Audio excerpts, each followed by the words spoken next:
네, 우리 추석이나 설 명절에 요즘에도 윷놀이 하십니까? 네. 이번 추석에는 제 딸이 독감에 걸리는 바람에 그 어디도 못 갔고 저 혼자만 다니는 좀 특이한 명절이었습니다. 저만 친가에 갔다가 저만 외가에 이제 혼자 다녀오는 그런 명절이었는데 아무튼 처가에서 하질 말았어야 되는데 윷놀이를 하는데 돈이 걸려 있었습니다. 결론부터 말씀드리면 그날 하루에 제가 윷놀이에서 4만 원인가 5만 원을 네, 잃어서 너무 충격적이어서 정확한 액수도 생각이 안 나는데요. 네. 승패가 나면 아니, 딱 상황을 보니까 이 승패가 이렇게 보이잖아요. 판을 보면. 그러니까 제가 질 게 뻔한 거예요. 그래서 그때 윷놀이 판을 잽싸게 엎어버렸어야 되는 건데 그랬다가 그 목사가 뭐 그러냐고 네, 혹은 또 평생 의절 당할 것 같아서 차마 그렇게 못했거든요. 근데 이 생각이 왜 났냐면 오늘 본문을 보니까 판을 엎으시는 내용이 나오더라고요. 그러니까 이 본문을 보고서는 제가 그 생각이 난 걸 보면 이 마음에 아직 남아있나 앙금이? 네, 그런 생각이 좀 듭니다. 네, 오늘 본문을 보면 정말 예수님이 좀 판을 엎으시는 상황이 좀 나와요. 우리가 유월절이라는 단어가 이제 보이는데요. 네, 우리 6월 13절에 유월절이 가까운지라 우리가 출애굽기 하면서 유월절이 어떤 날인지를 좀 잘 알게 됐잖아요. 그러니까 예수님이 아니죠. 하나님이 애굽에서 그 10가지 재앙을 일으키시는데 마지막 재앙, 그러니까 애굽에 있는 그 장자들과 바로 왕의 첫 아들과 그리고 그 가축들의 첫 새끼들까지 다 그 죽게 되는 재앙이었어요. 이 재앙은 그 애굽 사회가 애굽 세상이 하나님의 백성을 이 괴롭히고 억압했던 이것에 대한 심판이었어요. 근데 그때 이스라엘 백성은 하나님의 말씀을 따라서 어떻게 하죠? 문 설주와 임방에 설주가 양 기둥이죠. 그리고 임방 위에 이제 피를 어린 양의 피를 바르면 하나님이 애굽에 심판하러 내려오실 때에 그 피를 보고 그 집의 문은 넘어가시겠다, 지나가시겠다 해서 하나님의 백성들은 정말 어린 양의 피를 발라서 하나님의 말씀대로 행해서 그 죽음을 면하게 되었고 그걸 모르고 또 심판을 받아야 되는 애굽 사람들은 그날 이제 그날에 줄초상이 난 거죠. 네, 그때 그 이스라엘 백성이 애굽에서 탈출하게 되는 그 모든 일들을 경험하고 이 하나님이 우리를 구원하셨다 이 의미를 담아서 그 절기를 지키게 된 게 유월절이에요. 그러니까 유대인들에게 유월절이라고 하면은 그냥 최고의 대표 그 명절 절기라고 해야 될까요? 그냥 하나만 꼽으라면 아마 유월절을 꼽을 것 같아요. 근데 그때에는 이 각지에 흩어져 있는 유대인들이 그날 다 이렇게 모여와요. 그 저기 먼 나라에 있는 사람들까지도 유월절을 지키기 위해서 이렇게 몰려드는데요. 그 학자들의 말에 의하면은 그때 이제 그 예루살렘 성전이 있는 예루살렘 안에 유동 인구가 뭐 좋기 뭐 네다섯 배 혹은 뭐 여섯 일곱 배까지는 더 많았을 것이다 이렇게 얘기하는데요. 그 많은 사람들이 예루살렘에 있는 성전으로 와서 제사를 지내는 것이 오래된 관습이자 또 법이고 문화였습니다. 근데 명절이니까 얼마나 많은 그 사람들이 거기 북적였겠어요. 우리도 옛날 명절 생각해 보면 고속도로에 차가 너무 막히니까 나중에는 차에서 내려서 그 걸어가지 않나요? 그렇죠? 걸어서 그 도로를 이렇게 걸어가기도 했잖아요. 네, 그러니까 그런 느낌으로 굉장히 많은 사람들이 몰려왔을 걸로 추정이 돼요. 그리고 성전에서 일했던 사람들만 세봐도 이 굉장히 많은 숫자였다. 1000명은 뭐 좋게 넘어갔을 숫자다. 이렇게 얘기하는데요. 그러니까 이 성전 안으로도 모여 있는 사람들이 굉장히 많았고요. 근데 그 6월절에 성전에 가서 제사를 드린다는 것은 기본적으로 그 당시에는 그 동물을 제물로 바치는 거였잖아요. 그러면 소나 혹은 염소라던가 혹은 뭐 양과 비둘기 이런 제물들을 바치는 건데 근데 그 제물에 흠이 있으면 안 되잖아요. 흠 없는 짐승, 가장 좋은 흠 없는 짐승을 하나님께 번제로 이제 바치게 되는 건데요. 그러면 문제는요. 그 각지에서 이렇게 몰려온다고 했잖아요.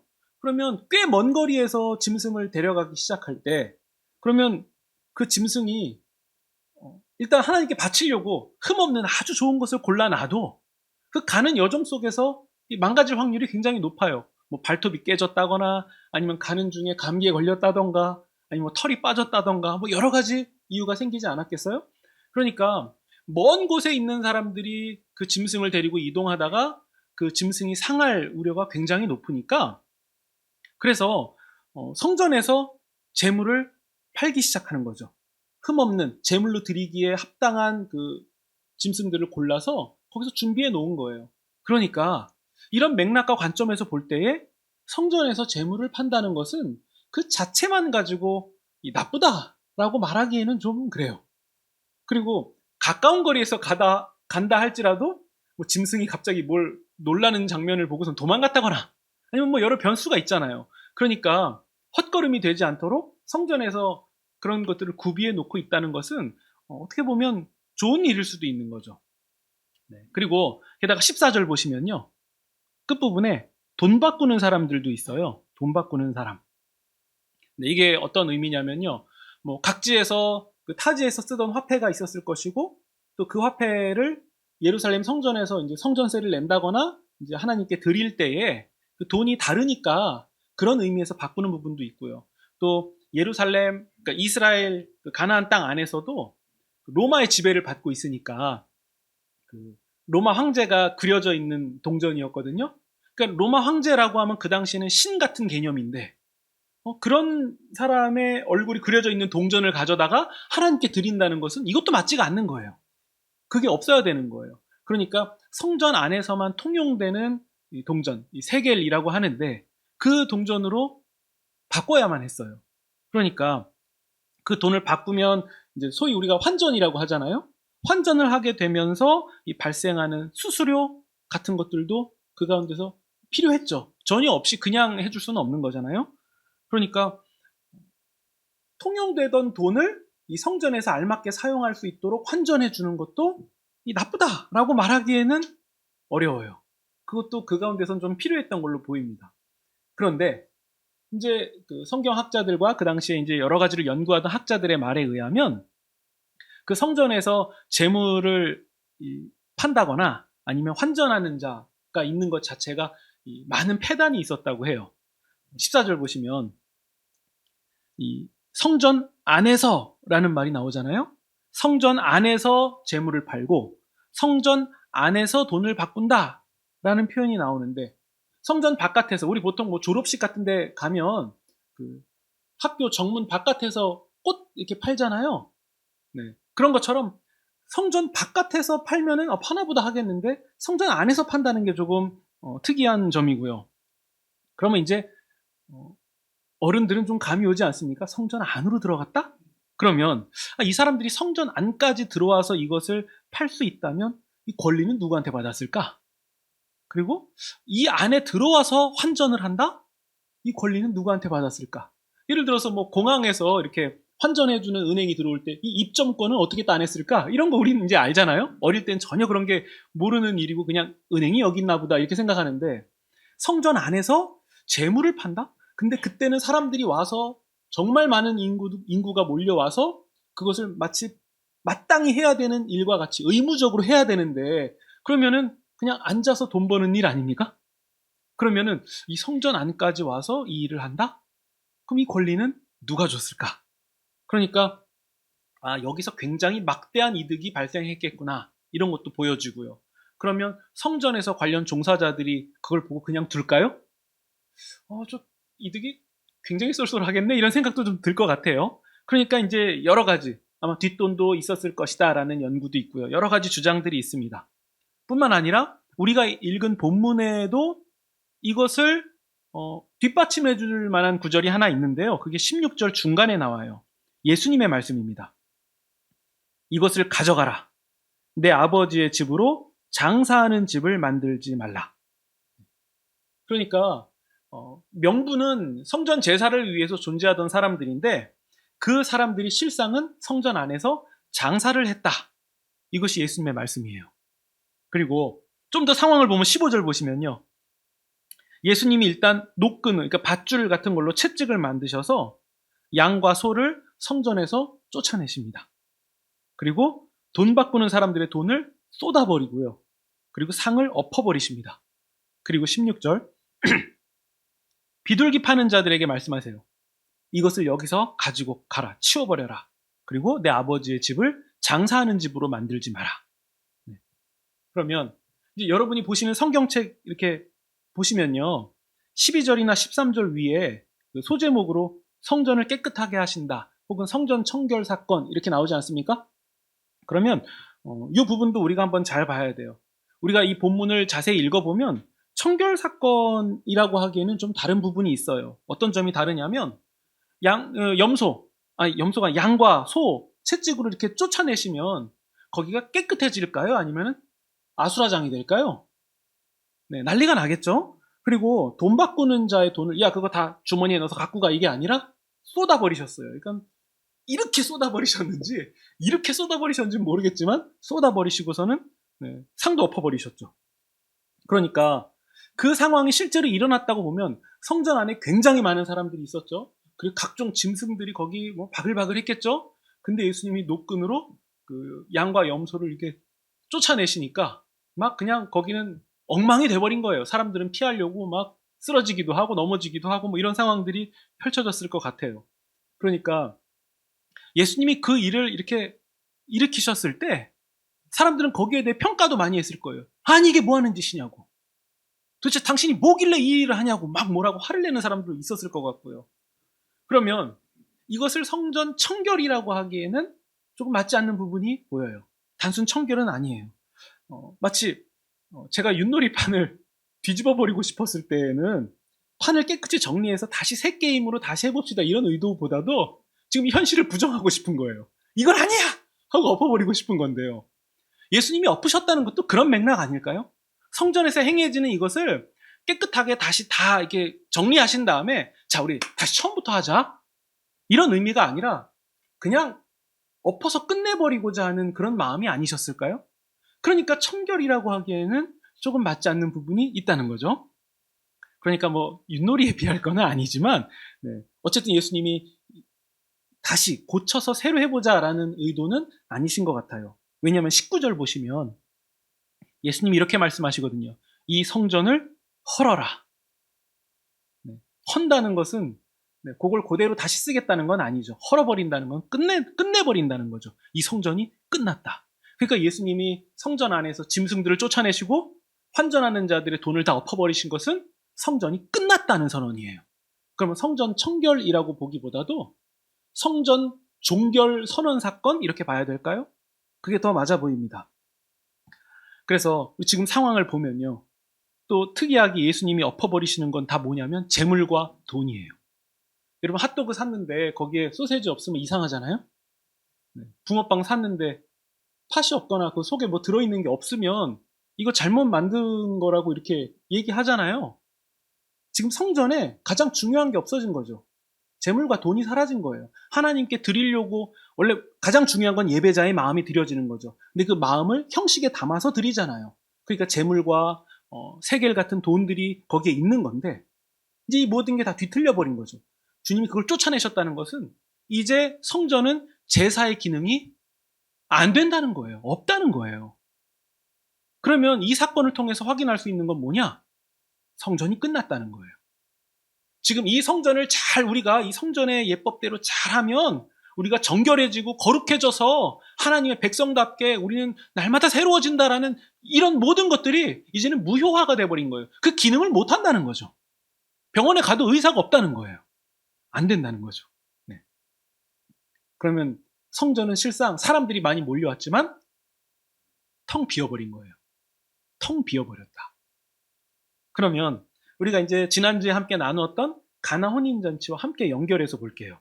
우리가 가나 혼인잔치에서 포도주가 똑 떨어진 상황, 그리고 유대교의 정결 예식에서 사용하던 그 돌 항아리에 물을 채우고서는 그걸 포도주로 변하게 하신 그 사건은 어떤 것을 의미한다고 말씀드렸습니까?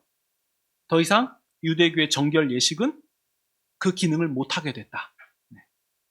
종교 기득권들은 더욱 기득권이 되려고 하고, 그리고 죄인들에게는 의의 길을 제시하지도 못하고 망한 잔치가 돼버렸고 옛 질서의 체계는 이제 끝나버렸다. 이제 참된 안식을 이루시는, 그러니까 안식일을 지켜도 참된 안식을 누릴 수 없는 유대교는 끝났다는 거죠. 이제는 새 질서가 왔고 새 시대가 왔고 예수님께서 오셔서 그 모든 것을 채우셨다. 텅 빈 그곳을 예수님께서 채우셨다. 이제 새 시대가 왔다는 거예요. 특히 예수님이 포도주를 채운 것은 어떤 의미냐면 요한복음 전체에서 보면 포도주가 의미하는 바, 상징하는 바가 있어요. 우리 성찬식처럼 예수님의 흘리신 피예요. 유대교, 텅 빈 유대교가 무엇으로 채워져서 기쁨으로 바뀝니까? 예수님이 흘리신 피로 가득 채워서 이제는 진정한 잔치가 되었다는 것을 그 가나 혼인잔치에서 보여준 거예요. 이것과 같이 가는 거죠. 성전 사건도 마찬가지예요. 예수님이 성전을 엎으셨죠. 그리고 드러난 게 무엇입니까? 성전은 제 기능을 못했다는 거예요. 사실상 텅 빈 성전이었다는 거죠. 그 유대교는 끝났다. 유대 종교는 끝났다. 예수님으로 판이 바뀌었다. 판이 바뀌었다. 그래서 18절 보시면요. 사람들이 이 사건에 대해서 물어봐요. 당신이 이런 일을 하는데 그러면 우리에게 어떤 표적을 보이려고 하냐? 네. 그러니까 쉽게 말해서 지금 뭐 하려고, 뭐 보여주려고 우리한테 이런 일을 지금 보여주는 거냐? 네, 이런 질문이에요. 근데 예수님이 이때 뭐라고 말씀하시냐면 19절입니다. 너희가 이 성전을 허물어라. 그러면 내가 사흘 만에 다시 일으키겠다. 근데 이 말이 사람들에게 너무 황당한 거예요. 왜냐하면 20절 보시면 아니 이 성전이 46년 동안 지어진 것인데 수많은 노동자가 동원돼서 46년 동안 지어졌고 아직도 더 지어야 될 부분들이 남아있는 상황인데 한 명의 청년으로 보이는 사람이 뭐 이걸 혼자 3일 만에 짓겠다고? 그러니까 이게 얼마나 말도 안 되는 얘기처럼 들렸겠어요. 그러니까 사람들이 황당해하는 반응은 맞죠. 충분히 그렇게 들릴 만한 얘기죠. 그러니까 실제로는 그게 안 된다는 거예요. 어떻게 3일 만에 그걸 짓냐? 근데 21절 보시면요. 예수님이 세우시겠다고 하신 새 성전은 무엇입니까? 그것은 예수님의 몸으로 세워지는 성전이었던 거예요. 그러니까 지금 이게 바뀌는 상황이 보이는 거죠. 옛 성전이 끝나고 이제 새 성전으로 대치되는 상황, 완전히 바뀌어버리는 상황이 지금 펼쳐지고 있는 거예요. 그러니까 우리 여기서 19절 보시면요. 예수님이 성전을 사흘 만에 다시 일으키시겠다라고 말씀하시잖아요. 이것도 우리가 번역된 성경을 보니까 더 깊게 와닿는 부분이 없어서 그런 건데 여기서 일으키겠다라는 말씀은요.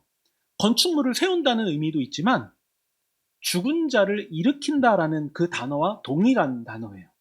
그러니까 이 중의적, 그러니까 두 가지 의미가 있는 이 단어를 예수님이 말씀하시면서 성전을 세우겠다, 일으키겠다 라고 말씀하시는 거예요. 그러니까 우리도 그런 거 있지 않습니까? 야, 커튼 좀 쳐줘 할 때 창문 앞을 이렇게 가려달라는 거예요. 저 커튼 좀 쳐줘. 어떤 말입니까? 근데 커튼 이렇게 있을 때 커튼 쳐주세요 그러면 이렇게 치우시잖아요. 근데 지금 눈부셔서 커튼 좀 쳐줘 그러면 이렇게 가리시지 않나요? 그러니까 두 가지 의미가 다 있잖아요. 그러니까 이런 단어인 거예요. 일으키셨다라는 것은 건축물을 세우는 의미도 있지만 죽은 자를 일으켰다라는 의미의 일으킴, 똑같은 단어인 거예요. 그러니까 성전을 일으키겠다라는 이 말에 사실 예수님은 죽으시고 부활하시는 예수님의 그 일이 그 단어에 담겨서 말씀이 된 거였던 거예요. 근데 당시 사람들은 알았겠습니까? 제자들이 알았겠습니까? 모르죠. 아직 예수님의 죽으시고 부활하심 이것을 경험하지 못한 제자들은 같이 황당했을 거예요. 아니 지금 예수님이 지금 무슨 말씀하시지? 솔직히 무슨 텐트도 아니고 46년 동안 지었던 건물을 어떻게 3일 만에 짓나? 그땐 똑같이 못 알아들었을 거예요. 근데 제자들이 예수님의 죽으시고 부활하심을 경험하고 부활하신 예수님을 만나고 예수님의 승천을 경험하고 또 예수님의 승천 이후에 성령께서 임하셔서 각 사람 가운데 임하셔서 담대하게 예수님을 증거하고 예전에는 예수님이 잡혀가기만 해도 벌벌 떨면서 다 도망갔던 그런 제자들이 이제는 예수님을 증거하면 잡혀가서 죽을 게 뻔한데 야고보 같은 그 사도는 예수님 증거하다가 바로 첫 번째로 잡혀 죽거든요. 그러니까 이제는 예수님 전하면 바로 죽게 되는 상황인데도 담대하게 예수님을 전하는 사람들이 된 그 자들이 다시 생각해 보는 거예요. 아, 예수님이 그때 다시 3일 만에 일으키시겠다라고 말씀하신 그 성전은 바로 부활하신 예수님이시구나. 이걸 그제서야 깨닫게 된 거죠. 우리 본문에 보면 나옵니다. 22절 보시면요. 죽은 자 가운데서 살아나신 후에야 제자들이 이 말씀하신 것을 기억하고, 그러니까 지금은 모르는 거예요. 근데 그것을 부활을 경험하고 나니까 그 말씀을 기억하고 성경과 예수께서 하신 말씀이 이거였구나. 죽으시고 부활하신 예수님은 이제 참된 성전, 우리를 정결케 하시고 우리의 죄와 사망의 권세를 이기시며 우리를 하나님의 백성답게 세워주시는 그 성전, 그분이 바로 예수님이구나. 이걸 깨닫게 된 거죠. 네. 그러면 요한복음의 저자 요한이 이 사실을 왜 기록했겠습니까? 우리 지난번에 읽었던 20장 31절이에요. 제가 읽어드릴게요. 오직 이것을 기록함은 너희로 예수께서 하나님의 아들 그리스도이심을 믿게 하려 함이요.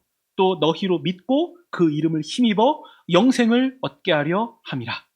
생명을 얻게 하려 함이라. 그러면 여러분, 이 성전을 엎으신 사건이 우리에게 전하는 바는 무엇입니까? 이 장사하는 곳으로 전락한 이 성전의 문을 닫으시는 분은 누군가? 여러분, 성전을 엎어버리고 또 성전을 새롭게 세우시는 분은 그에 맞는 권세가 있기 때문에 하실 수 있는 분 아닙니까? 권세를 받았으니까 성전 안에서 장사할 수 있듯이, 그러면 그것을 엎어버릴 수 있는 권세는 누구에게 있는 겁니까? 성전의 주인된 분만이 그것을 할 수 있죠. 그럼 이 성전을 엎으시는, 이 성전의 주인 되는 이분은 누구신가?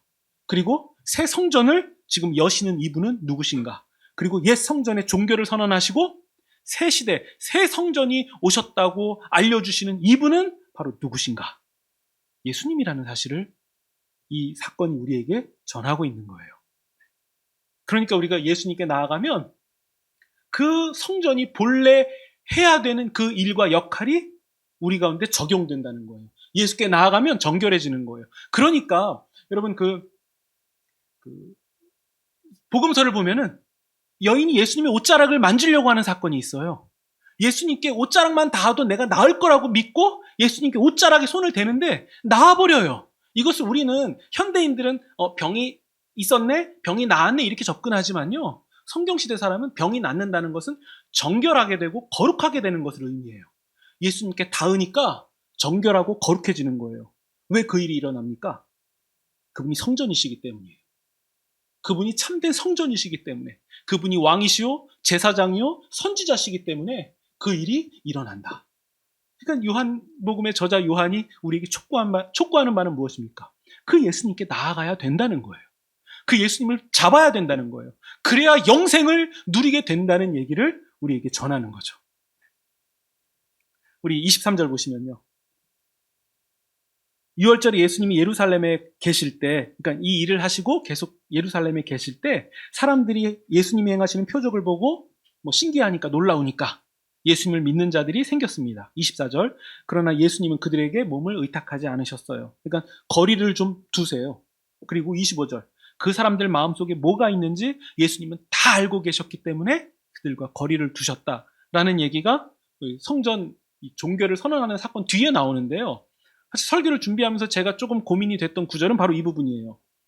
이 부분이 굳이 왜 기록되어 있을까? 그냥 그 성전 종교를 선언하는 사건으로 끝나도 될 것 같은데 왜 23, 24, 25절이 있을까?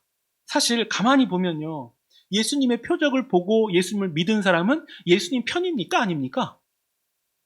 편이죠. 예수님께 최소한 호감은 갖고 있는 사람이에요. 그러니까 이거 봐라, 되게 놀랍네 하고서는 긍정적인 상황에 있는 사람인 건데, 24절 보시면 예수님이 그들에게 몸을 의탁하지 않으셨다. 이게 정확히 어떤 의미인지는 학자들마다 의견이 많이 다른데요, 하나 확실한 것은 어쨌든 예수님이 그들에게 거리를 좀 두셨다는 거죠. 왜냐하면 25절, 그들 마음속에 뭐가 들어있는지 다 아시기 때문에. 그래서 예수님이 거리를 좀 두셨습니다. 그러면 예수님은 이들을 매우 환영하셔야만 하는데 왜 그렇게 하지 않으셨을까? 많이 고민해 봤는데요, 아마도 22절 때문에 그런 게 아닐까? 제가 생각해 봅니다. 22절 보시면요, 제자들도 표적은 봤죠?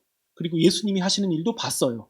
근데 제자들이, 우리 22절은 예수님이 죽으시고 부활하신 다음에 깨달았다라고 기록되어 있는 거죠. 실상 이 제자들은 예수님이 이 일을 하신 거에 대한 의미를 알았습니까? 몰랐습니까?